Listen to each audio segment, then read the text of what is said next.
Seigneur, que ta grâce, seule ta grâce. Nous voulons instaurer un état de droit. Et dans un état de droit, il y a une justice indépendante. Ce n'est pas à l'individu Félix Tshisekedi de commencer à faire justice.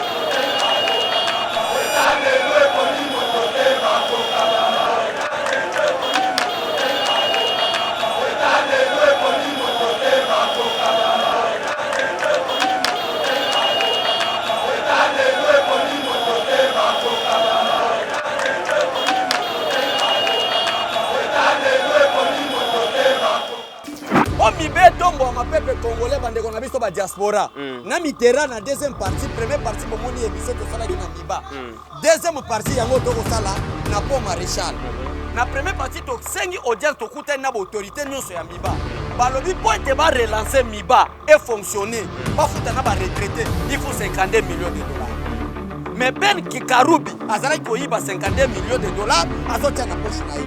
Christelle Modiabwana, ça fait combien de temps que au conduire moto? 4 ans maintenant. 4 ans? Oui. Nakate nanzela. Nabanga te. Shimaya to moni ba mibali bazi belé nanzela. Donc yo na bango pe match kwata kaka. Match kwata kaka. Est-ce que boza nanzela ya malamu ya ko conduire moto na Mbushimaya? Bon, nzela ya malamu ezate to fode kaka koto kuma moto. Ana monga ngende ni chitunga moto emu. Ngende ke banshimaya kuti. Toma tatu ndi mukalomba kuba kwandaba. Ndi mukalomba bwana mwana mushingo wakudi.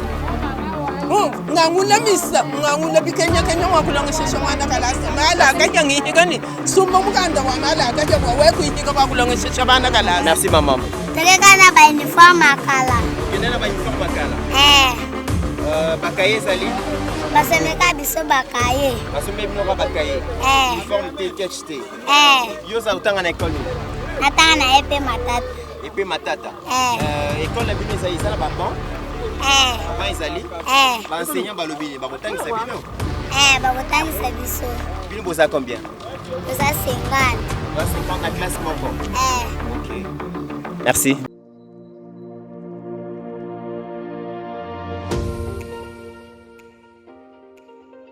La République démocratique du Congo est un géant au cœur de l'Afrique. Le géant a été blessé à cause de multiples guerres causées par la mauvaise gestion de ces immenses richesses tant convoitées. Lelo géant a telemi punako tonga mboka na ye naba élite ya sika ba congolais nyonso ya mboka pe bandeko ya diaspora. Plateforme projetrdc.com ezopesa ba opportunité ya ko travailler ensemble à distance. Kokoma investisseur to actionnaire Peko investir dans un projet de développement na RDC. Projet RDC est une plateforme professionnelle développée en Allemagne par M. Max Kachama pour soutenir les investisseurs congolais. Une plateforme professionnelle avec plusieurs services comme Cash Money, Ponako assurer avenir Nayope à Bananayo. Yakako investir na bourse internationale yaba actif, ya Facebook, Google, Mercedes, Bitcoin et autres. Projet RDC gère plus de 30 millions d'actions et cryptos de ses actionnaires en bourse. Projet RDC crée la nouvelle et première classe d'entrepreneurs et investisseurs congolais qui investissent avec toute assurance et transparence en bourse internationale.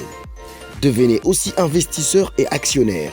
Rejoignez la nouvelle classe sur www.projetrdc.com ou bien téléchargez l'application Projet RDC sur Play Store.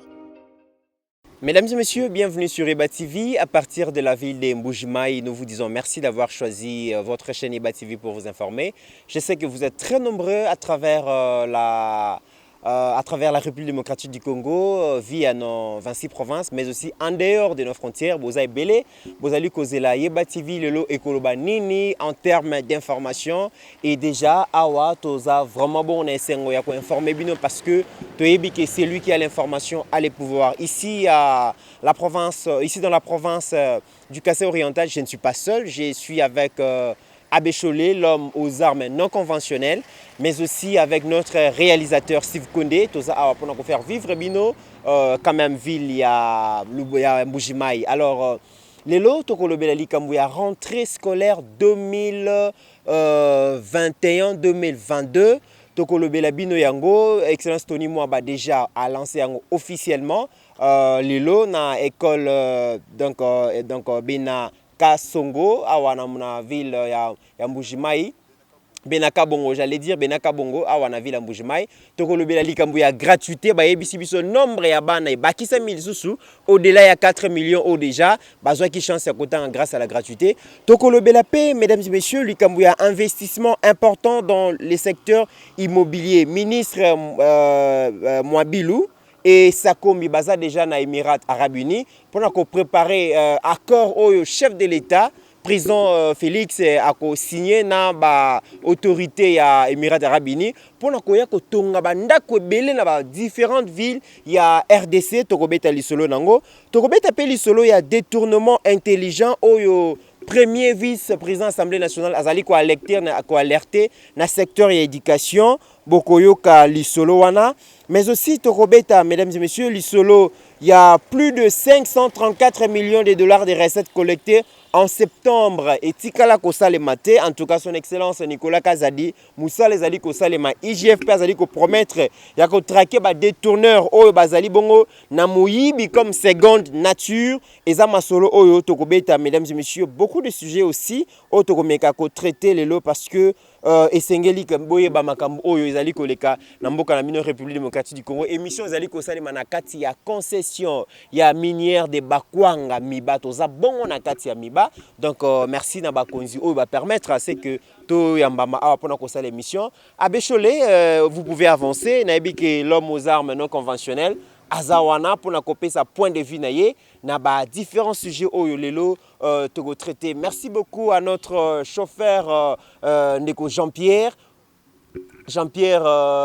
Kabanga oyo azali vraiment ko faire visiter biso ville Mbujimayi Ndeko Jean-Pierre Kabanga. Merci beaucoup. Si ça sera important, vous pouvez venir saluer les gens du Eba TV. Ça sera très bien. Un jeune homme courageux, très gentil. Voilà, yende mutazali guide na biso awa na ville Mbujimayi. Merci beaucoup Ndeko Jean-Pierre Kabanga. Alors Abécholé, bonjour. Bonjour Ndeko Mythe, bonjour, on a plus de 119 000 abonnés. 120 000. 120 000 abonnés au Bazana Katia Eba TV. Merci Nabino, on a confiance pour Pesa. Au nous c'est fruits à Moussala. Très bien. Bondimaki ko yamba biso lolenge tozalaki na debi. Lelo Eba TV komi to komi Mbujimayi. Tokomi kotambola partout pour na kotalisa batu réalité zoleka. Très bien. Je crois après émission Bozana Rolanda de émission auto salina ba konde na ba mitera réalité à vie na kacha Mbujimayi. Voilà raison pour laquelle na remercier yo, na remercier bande konyoso bazolanda biso vraiment information to pesa bino en direct de Mbujimayi. Abécholé aussi ko participer bon on a rentré pardon na lancement officiel il y a rentrée scolaire 2021-2022.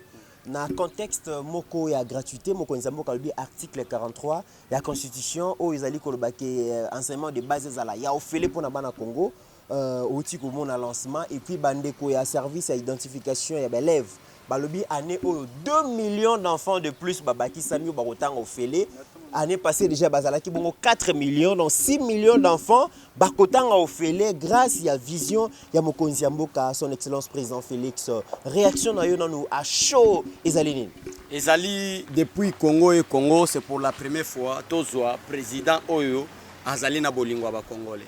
Imaginez-vous tango gratuité ezalaki te bana wana nyoso bazali na ndako.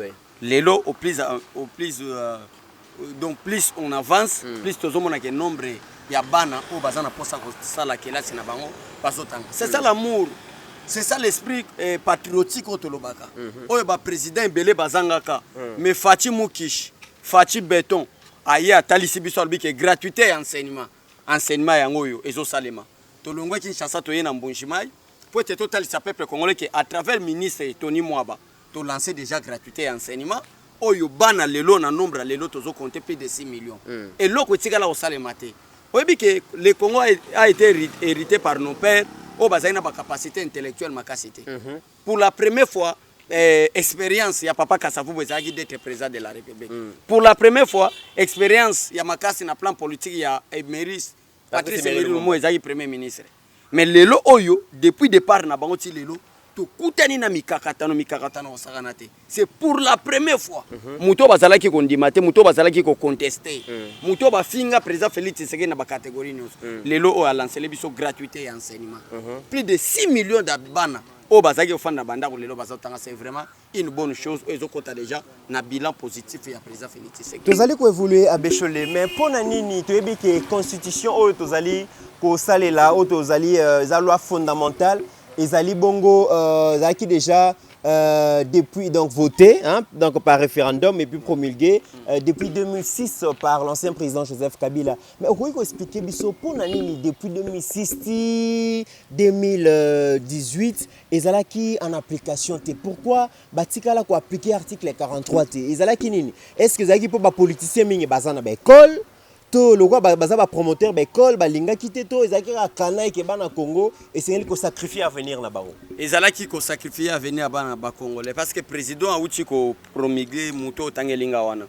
O a uti ko uta ko promulguer constitution zo tangela muto a diriger ba Congolais pendant 18 ans. Joseph Kabila te na ko banga ni na longo la Joseph Kabila na. Otango zo ba muto pour na sana kanda ndenge a baby c'est éducation ba Congolais. C'est lui l'auteur. Ayaki na bulu ke Congolais tala lelo ba Congolais belé to za na bakati conscience. Parce que Congolais suka za na kati conscience que éducation malamu izalaka. Ba turuko la ba président Félix Tshisekedi bo bima na baba to biki oza président en vie. Bon ici la bisombo ça je vous dis la vérité. Vie ba réalité toleka. Mais tala comment est-ce que président Félix Tshisekedi a combattu na ba Congolais bango moko. Bato ba semele biso ba insécurité na SRP de démocratie du Congo ba Congolais. Nyonso wana eza pona nini ndeko mit. Nyonso wana ezali poete batali sibiso ba pesi biso éducation à mabe.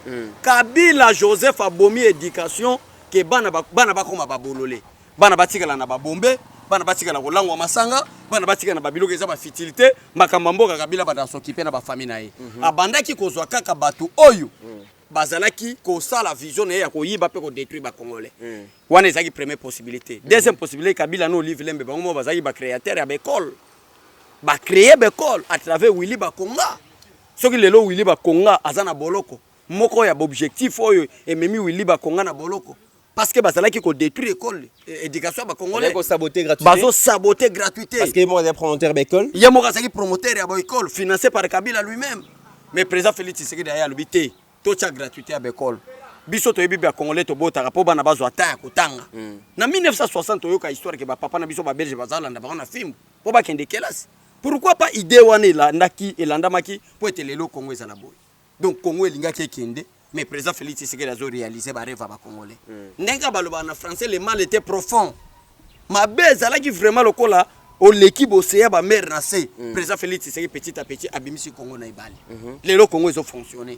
Gratuité yango ezo salema. Paix yango ezo kota na est de la République démocratique du Congo. Très bien. Voilà. Alors Abécholé parmi ba conséquences surtout positif d'abord il y a gratuité et zali bongo accroissement surpopulation il y a bana na salle de classe et puis ma bende siko dans nombre ya bana bakisami mais ma bende zali siko surpopulation ya bana na salle de classe ba école les alité école publique les alité l'état ça na ba école malonga té les quelques écoles qui existent et ça na état de vraiment très avancé et c'est quand même l'état a tonga ba école ya sika et les écoles wana ezali mal équipées, ban ezalité et tout ça. Comment expliquer que dans un pays à vocation forestière, tozana ba forêt, couverture forestière et belé à munene, mais école na biso ezanga ka ba ban les enfants étudient même les sols, et ça quand même paradoxe à Bécholé.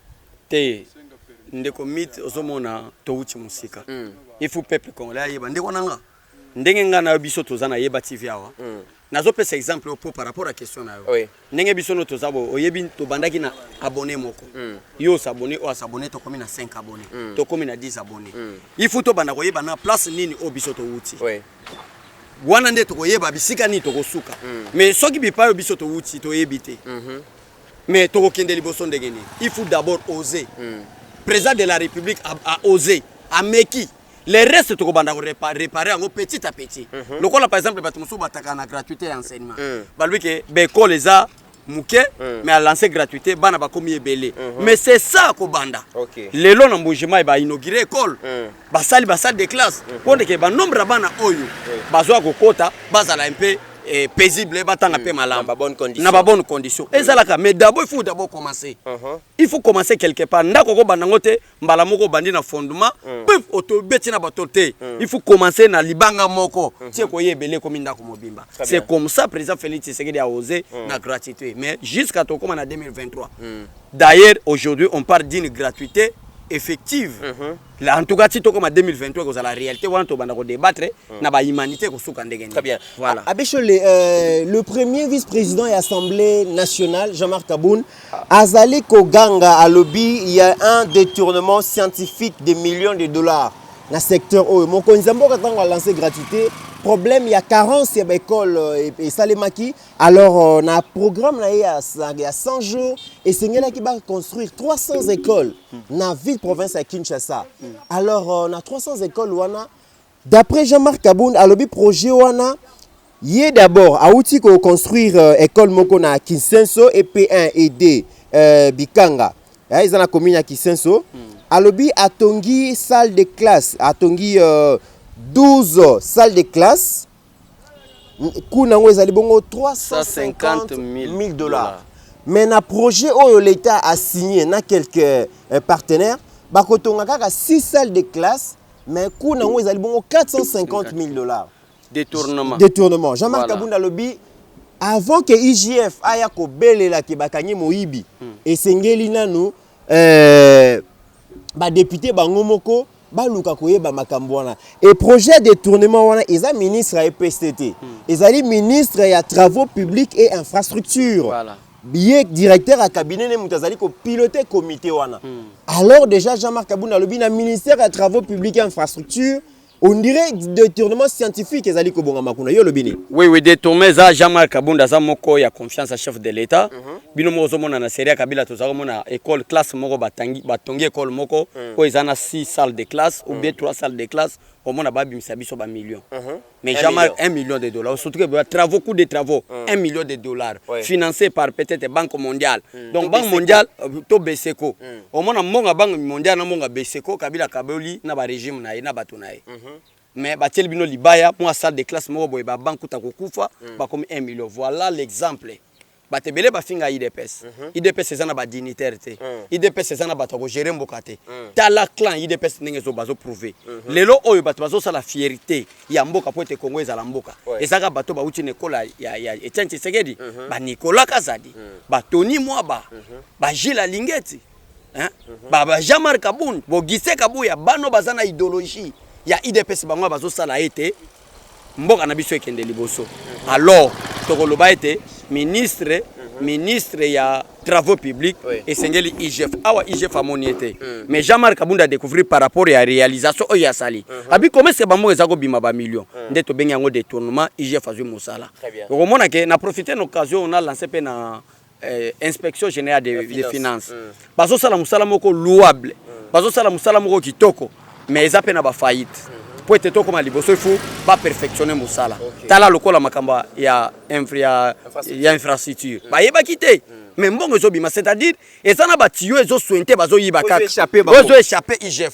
ba luka moyen ba perfectionner ba sala po IGF comme vraiment na musala ayeba ke sointe te tala ga lelo 450 000 dollars za kokende donc bango moko ba le peut-être 200 000 muso ba tiena musala mais eza na misu IGF à comprendre te ndena sengi na papa Gilles Lingeti merci d'abord na musala il faut commencer d'abord à les remercier merci na musala mais il faut perfectionner passe batiyo ezo sointe pour te bayi bambongo ba sointe lisoso. Mesdames et messieurs, to zui bongo to lobeli dans secteur et enseignement comme vous le savez. Investir dans l'éducation des enfants congolais aujourd'hui, c'est investir dans le capital humain pouvant aider les pays à connaître son développement demain. Investir dans la jeunesse aujourd'hui, c'est investir dans toutes ces personnes-là qui vont contribuer au processus de la refondation de la République. Et Sengeli qui bana Congo batanga et batanga dans de meilleures conditions. Mesdames et messieurs, gratuité et enseignement est très facile. Ceux qui tozana ba dirigeants baza sérieux, le ko ba autozui bango lelo parce que la République a tellement de richesses. La richesse est tellement mingi kofuta ba enseignant par l'état eza nango eloko moko ya pasité eza eloko oyo esengeli ke na ba diamant na biso na ba or na biso na ba coltan na biso na ba richesse nyonso toza nango soki to gérer yango malamu l'état akolembana te kofuta ba enseignant esengeli que to gérer vraiment de manière responsable ba ressources ya sol na sous-sol na biso et permettre que ba enseignant na biso bazala mieux payé so bazala mieux payé bako investir à corps et âme bako donner meilleur na bango na bana et bana lobby bako zala former de manière à ce que bazala responsable ya avenir ya République démocratique du Congo. Mesdames et messieurs, comme vous le savez, toza bongo na province ya Kasai oriental na ville ya Mbujimai a toza na concession ya minière de Bakwanga Miba. Donc tozo continuer émission na biso deuxième partie ya ba sujet auto pronosaki tozo kendeko sala yango quelque part et permettre quand même bino pe bo découvrir ville ya Mbujimai. Donc tout à l'heure. Voilà, mesdames et messieurs, deuxième partie de notre émission. Tozali bongo awa na route numéro 1, donc Mbujimai Mweledi tout. Ezali ko kendeti Lubumbashi et na sima bozali komona toza bongo na pont Maréchal oyo est traversé bongo rivière Lubilanche. Donc toza awa bozali komona. À Bécholé, deuxième partie, nous allons parler des infrastructures.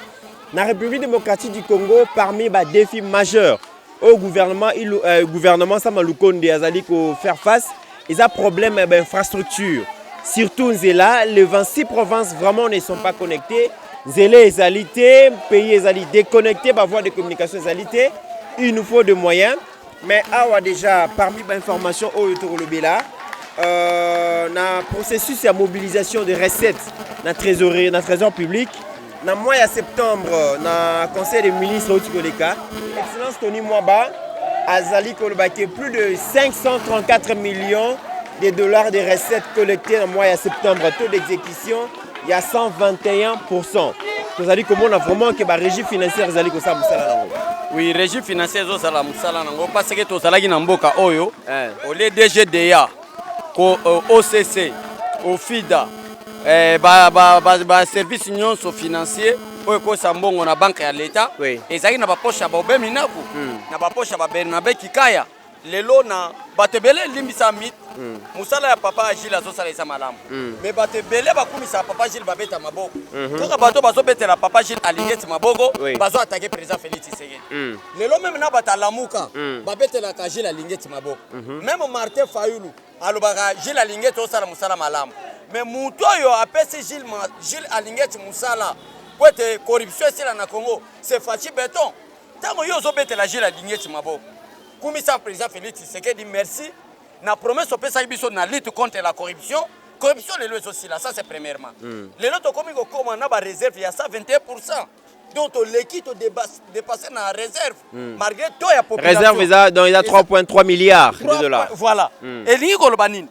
Mboke ezalaki na libulu ya makasi mbongo nde ekomaki na baposhe ya bato lelo famille Kabila baza ba milliardaire Kabila azalaki kadogo Kabila azalaki militaire azalaki commerçante azwi mbongo wapi po akoma na bambongo ebele peuple congolais ba souffrir mais président Félix Tshisekedi aya lobi non tokoyiba mbongo ya l'état te tokosala escroquerie te tokoteka mboka na biso te mboka na biso eza pona ba congolais régie financière esa na musala tala mboka Kabila tikeli biso po oyo ata Mobutu asalaki mabe po ezalaka boye te muta bomeli biso po oyo Kabila tala mai ya Lubilanche tozali na po ya Mobutu na mai ya Lubilanche pont Maréchal na mai ya Lubilanche rivière Lubilanche tala ndenge beba régime ya Kabila yaki ko boma mais régime à président Félix Tshisekedi ye lobi ke non banque na biso comme na mbongo belé poto bongisa ba infrastructure routière na biso voilà merci président Félix Tshisekedi un plus na lingana bakisango wana bino bato ya lamuka ba communicateur à lamuka to moni mutu moko te attaquer Gilles Alingeti bino nyonso bako kumisa na bata PPD basaku yiba mbongo oh Gilles Alingeti asala musala na pesi bino devoir avant ya kobetela Gilles Alingeti maboko bobetela président Félix Tshisekedi maboko parce que yende mutaza initiateur ya inspection générale des finances Kabila tika kango mais Kabila tika yango po banda ko yiba mais président Félix Tshisekedi a yeko créer IGF pour être ça na musala misère nzala lelo so yena Mbujimai ba tuso baloba tozo liate Mbujimai yo ezalaki na miba to uti na poto kutana directeur général miba à cause ndeko mythe excuse inspiration elinga po mibe tombo ma peuple congolais bandeko na biso ba diaspora na mitera na deuxième partie première partie bomoni émission to sala ki na miba deuxième partie yango to ko sala na po maréchal na première partie to sengi audience to kuta na autorité nyonso ya miba balobi po ete ba relancer miba et fonctionner ba futa na ba retraité il faut 52 millions de dollars mais Ben Kikarubi azalaki koyiba 52 millions de dollars azotia na poche na ye mais kabamba milliard ba yebisi biso personnel na bango c'est combien personnel na bango bazana plus de 2000 agents plus de 2000 agents comment est-ce que batu ba ko souffrir mais mbongo ezako kota na ba poche ba merci beaucoup na Fachi Beton merci beaucoup na papa Gila Lingeti merci beaucoup bo bino nyonso bozala derrière mokonzi ya mboka bo soutenir ye Fachi Beton parce que sans Félix Tshisekedi on ne peut pas parler de la démocratie on ne peut pas parler de la lutte contre la corruption on ne peut pas parler de la gratuité de l'enseignement nde yango tozali awa mpona kotalisa peuple congolais en direct en Mbujimai na pont maréchal na Mayi Lubelange Abbé Cholé, merci beaucoup pour ma Kambozali Koloba. Toti Koloba pour évoquer les accroissement à la recette dans le trésor public. Le biso Kimbongo et Zala Kibongo détourné dans la poche à Batou avec excellence Nicolas Kazadi. Oyo a signé qui a fait signer pacte et performance dans la régie financière. Moussa les ali ko salema mbongo ezali ko kota na caisse ya l'état mais Batou bazali ko poser question Abbé Cholé awa tozabo na Mbujimai. Batu bazali ko lela nzala, batu bazali ko liate, vie ezali pasi, nzele ezali te, misala ezali te, ba jeune bazali ko souffrir, espoir na bango ezali bongo na relance ya miba, oyo ekoki kopesa quand même espoir lisusu na province. Mais tango déjà tozali koyoka ke l'état congolais aza bongo na nyongo ya miba ya 52 millions de dollars.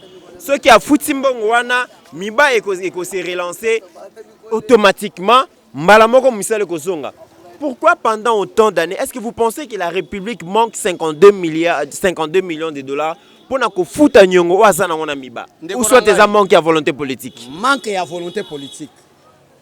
Et Miba Oyo, et Sali était koufana entré à Afdel. Dans Afdel à Zokota, Miba est juste soin à militaire. Miba a financé Afdel na Mituka. Miba a sali makambwebele na entré à Afdel. Mais Afdel era comme un pouvoir. Et là, il y a ça là. Pour relancer Miba. Pour relancer Miba à cause de 52 millions. À cause de 52 millions, Miba Kangama. Batouba Konyo Kwama. 52 millions peuple congolais. Information vraie avec Ndekonaya. Touti na directeur général Miba. Na direction générale. Et quand même, en attendant, va informer Bisso que ce qui Miba est fonctionné, Tozali, Tokoyi exploiter diamant pendant 100 ans. Pendant 100 ans. Et s'il a raté. Donc, mais, merci beaucoup à l'excellence Nicolas Kazadi. Na di sérieux au tien na finance publique. Na di sérieux au tien na finance ya l'État. Pour être mbongo banda okota. Et ça manque à volonté. Mbongo ya Congo, et ça na poche à Kabila. Mbongo ya Congo, et ça na poche à Jeannette Kabila. Mbongo ya Congo, et ça na poche ya Zoé Kabila. Ba piye biso mboka.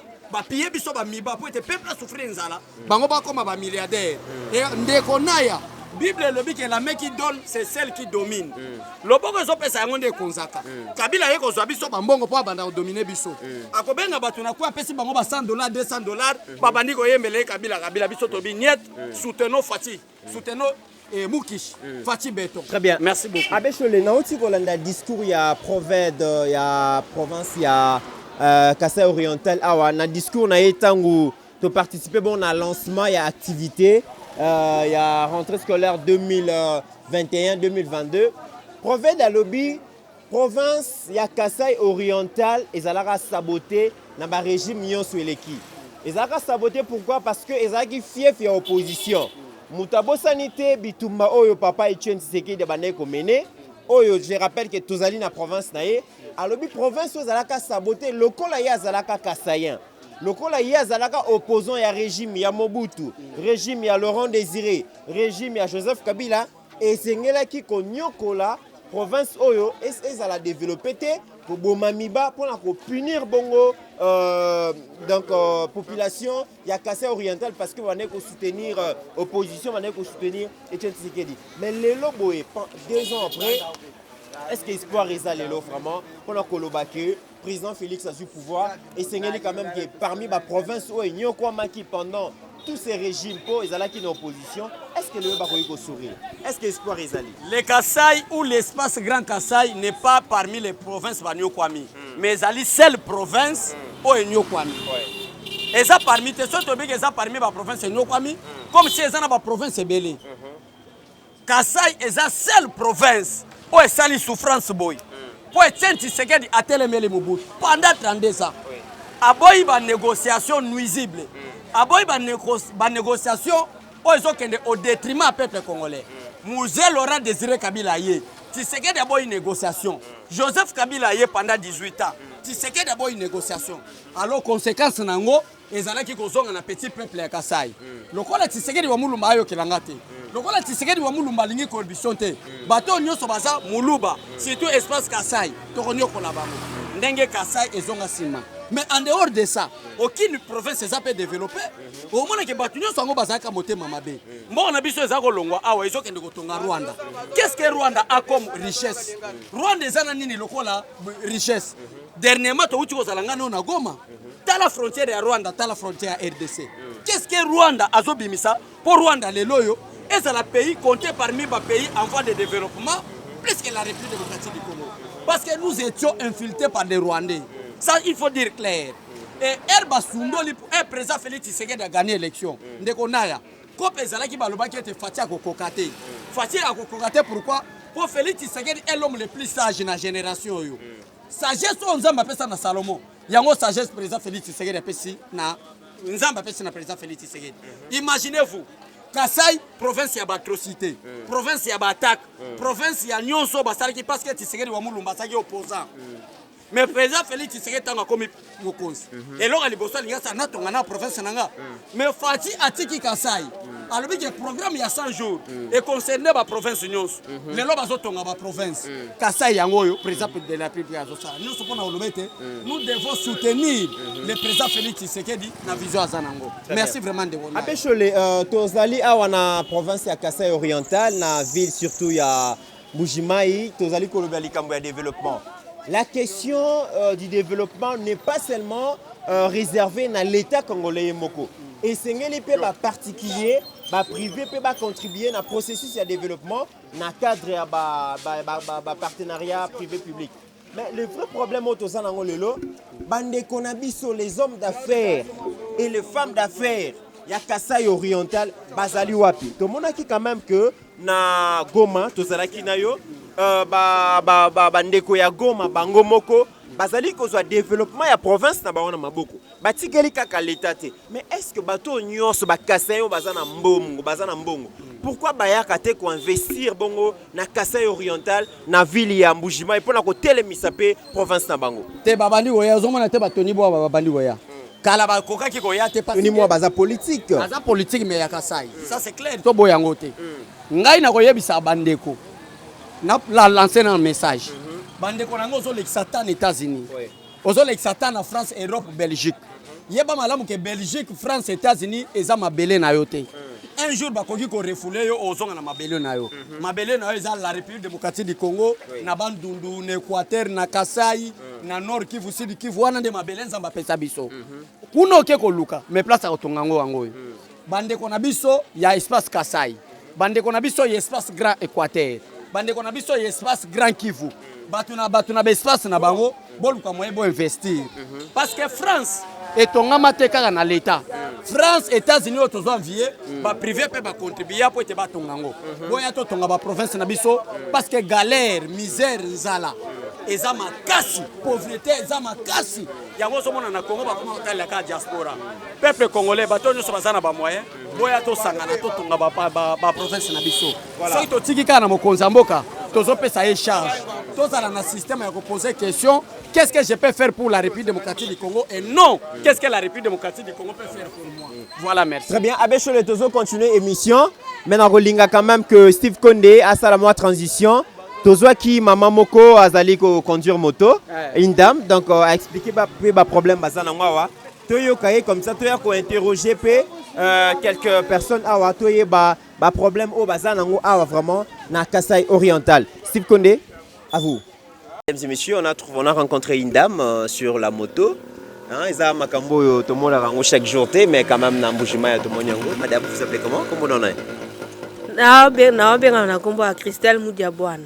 Christelle Mudiabwana, ça fait combien de temps que vous conduisez moto? 4 ans maintenant. 4 ans. Oui. Obanga kate na nzela. Na banga te. Na Mbujimai tout le monde ba mibali bazé belé na nzela. Donc yo na bango pe match kwata kaka. Match kwata kaka. Est-ce que vous avez nzela ya malamu ya ko conduire moto na Mbujimai? Bon, nzela ya malamu eza te to frauder kaka poto kumba moto. Ah, ça c'est très bien. Alors to kutu awa na ville Mbujimai, problème ni boza nango awa. Oyo koki ko yebisa chef de l'état. Problème ni boza nango. Problème o tozala ngo awa. Tozala problème o tozala ngo awa. Premièrement, il fallait abongisela biso nzela. Nzela eza mabe. D'abord premièrement nzela ebongama et puis courant. Tu as un problème à courant. Et puis chômage eleki. To luka pe misala, to bano pe osala nga na sala gate mais naza nanu étudiant, il va tala na okumba moto, chômage eleki et puis colia. Les pasteur colia problème makasi. Toujours lia bien té. To senga président na biso a sala la biso pe eloko a bien. Miba etelema. Apparemment miba e kufi awa na Mbujimai. Miba e kufi na Mbujimai to fonctionner té. Vous avez fonctionné? Vous fonctionné. Vous foutez par mois, vous foutez tout salaire et après un temps là, ceux qui 2 ans ou bien 10 ans, vous foutez les sous. Alors, bon, bateau, gérer qui province lobby, bateau, gouverneur, na gouvernement, donc provincial, qui awa, musala na bango vraiment mes amis. Souvenir boza nango awa na bateau, gérer bien le lobby. Toi ça, t'as la souvenir mon côté ezali. Merci beaucoup, madame. Merci beaucoup. Badi batufutisha munjili badi batukwata kudi bene mikanda taxa munjili tudi amutwenda tufuta mwani katuyini mokuta kufuta tetu balomba kabena batumvuile to alobi boye souffrance oyo tozokaka kati ya kosouffrir na mosala oyo tozokosala bataxe eleki ebele babare eleki ebele tozosenga bango bazondima te munjile tututulama kutamaita bunyi Jana fika ni twala ema kutabita de tufila ni twala ema tutufila ma kutamaita bunyi ni kaitu na nchitu tuetetu. Alobi boye na musala oyo tozoko sala tozo souffrir makasi na musala oyo na nzela ba barrière leki ebele soki tokome na barrière bo futa mbongo ba taxe leki ebele tozo senga bango bazondima te nde musala na kati ya musala tozo na kati ya ko souffrir asala gani activité na izali asala gani mujimuka yutu mwingala wenzi Akula bikola? Utujimani. Alobi alonaka et puis azotindika pe vélo pona musala zosala pona kozwa. Particulièrement alonaka nini? Utujima chini. Matala na shachoma. Alonaka masangu soit manioko. Est-ce que na babilo on est bilanga salaka bat basombaka ngo pe facilement? Est-ce que budimi butu mwikala wenza bya mubudimi abantu batu basomba ko kubiyehelani? Donc, quand donc ils ont salaté, ils ont tourné bien. Alobini na mokonzi mboka, président Félix Alobi message. Ujamba bishibwa mfumo waji tongo chiji wambira mfumo waji tongo bwanyenza nchini. Bwanu ikale bim. Amusha gogo mikande di muinjila mita bunyi goto na nchitu tweta kumuli mutu twenza byanzeto. Alobi alongola bamba taxe nyonso ezana kati ya nzela parce que na kati ya musala tozoko sala tozozo eloko te à cause ya ba taxe. Merci maman. Merci maman. Babi misala biso misala ya kosala bana basi bazana musala kosala te kindumbele kina ville po balia soki mwana azosala kindumba po alia akovanda wapi ndako akolala zana ngote bazotelengana nzela nyonso mobimba ozokuta bana nyonso ya kati ya mboko bazotelengana babi misala basi po ba mususu batikali ba veve ba mibali bakufi na zamba ndengo tozabo basi batikali ba veve ebele babi misala biso misala kosala bato basala bavanda kimia nde loko tozoluka. Merci maman. Maman yo lobini. Meme njinga kula bwalu bwa jitunga je twedi. Tudi bakenga bikol. Bana batudi balel. Twalonga sheshi bana kalas. Bana badini maplom. Mina malonga mehetela mulutat. Hatu twamba bana badi bahusa makalu. kudi kalu kuina mwanu yaya ko ku ya ka fuila mwinjil ka tuina tumu mwan ba ko gumba fo bonsu ka tuina ba manya kujibu ba dibi mbambon nya ba fuila mu majim lelu tuka du ba shala tuka tondo tombulan bum to tombulan ku nyemu tuka han aha tongula misa tuka han tulala ni nzala ku bujimi kuina ku tudi ba ya ku bujimi ukadu ba wa ku jima ba ku ka yanta 50 kare ba ku ka yila ne ndante ka tuina ni chikwa ku chitudu ba teka meneto tutomani video mukulu wetu kichilombu tudi bateka menani atwambulu ishakoko bwabwalu bwabana batudi tulonge sheshakalasi lelo tudi bakwa mbalonge universite kabina ni mudi muto bana mbalonge universite katwina ni mudi muto ni meme mwinu ju wakulenji mulonge sheshabana universite babiji mudi muna shawa hen kwa samishi kumomiba kwa samishi kuhangil lelo nju muhangila nju mushala zero wana munkali ngende ni chitunga hamutwe ngende ke banshima yakuji toma tatu nju mukalomba kuba kwandaba nju mukalomba bwana mwana mushindo wakuji ngangula misa ngangula bikenya kenya mwakulonga sheshe mwana kalasa mala kaya ngihikani sumba mukanda wa mala kaya bwa weku ihika bakulonga sheshe bana kalasa. Merci maman. OK Jean-Pierre, maman lobi nini? Maman lobi boye.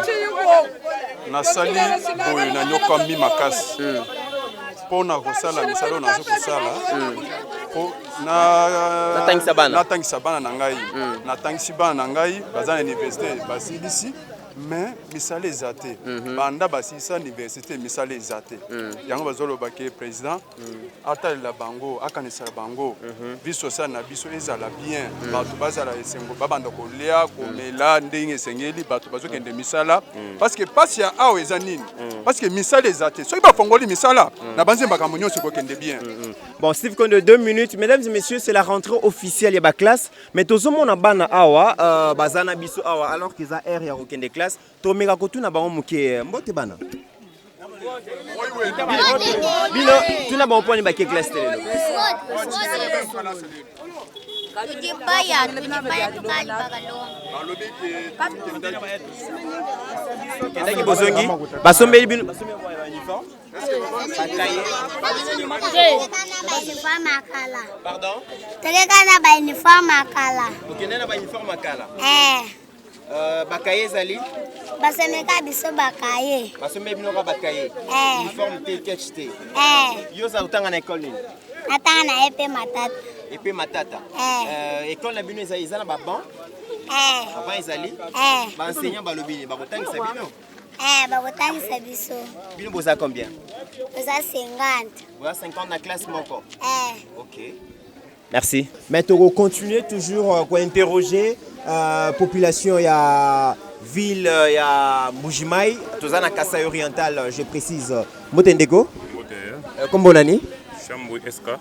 Ndeko Chambouy SK, to monio awa, tous en a besoin to yeba problème nini oyo Kasai oriental, azanangolelo surtout ville Mbujimai.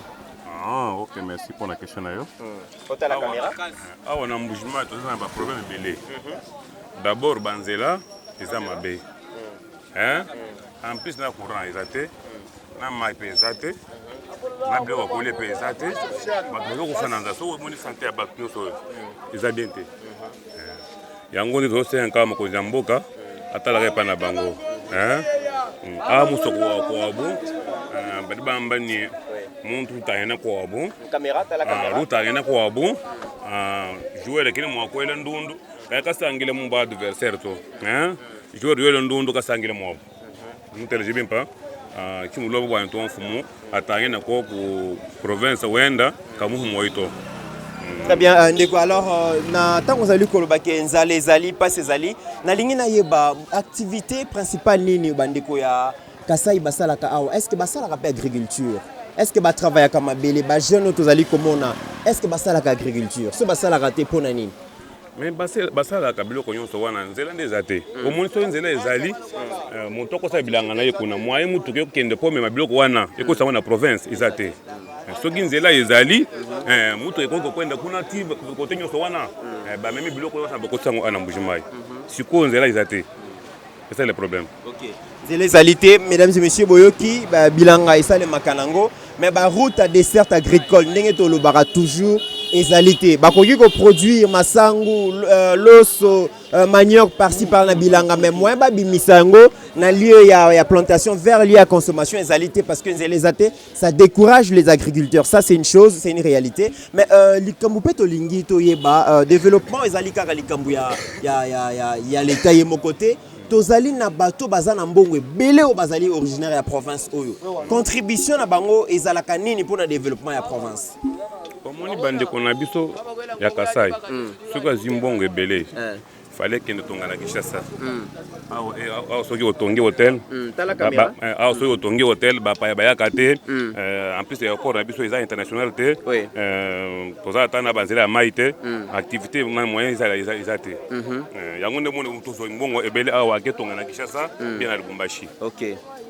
Mais pour nani bakenda kotonga na Kinshasa na Lubumbashi pour nani batika ya province na bango. Bon soki moto amoni ke na tongi awa amoni avantage te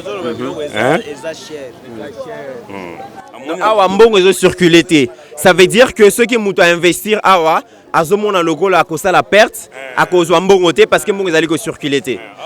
Soki olingi otonga na Kinshasa soki odépense $50,000 okotonga ndako monene soki awa soki olingi odépense $50,000 otonga ndako ya moke ciment $30 $25 nani mabende oyo batangoka nango wana baaffaire nango wana eza cher sikoyo nde moyen moto atonga awa eza te.